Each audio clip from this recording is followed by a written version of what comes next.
சாம்பலுக்கு பதிலாக சிங்காரத்தையும், துயரத்துக்கு பதிலாக ஆனந்த தைலத்தையும், ஒடுங்கின ஆவிக்கு பதிலாக துதியின் உடையையும் கொடுக்கவும் அவர் என்னை அனுப்பினார்.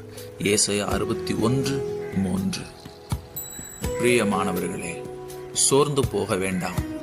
உங்களை சுற்றி இருக்கிற மனிதர்களாலும் சூழ்நிலைகளாலும் பலவிதமான நிந்தையையும் துயரத்தையும் அடைந்து நீங்கள் ஒடுங்கி போயிருக்கிறீர்களா? கவலைப்படாதிருங்கள். ஆண்டவர் உங்கள் வெட்கத்தையும் துயரத்தையும் மாற்றுவார். உங்கள் வாயில் இருக்கிற புலம்பலையும் உங்கள் வாழ்க்கையில் இருக்கிற நிந்தையையும் மாற்றி துதிக்கிறவர்களாக துதியின் உடையை உங்களுக்கு கொடுப்பார்.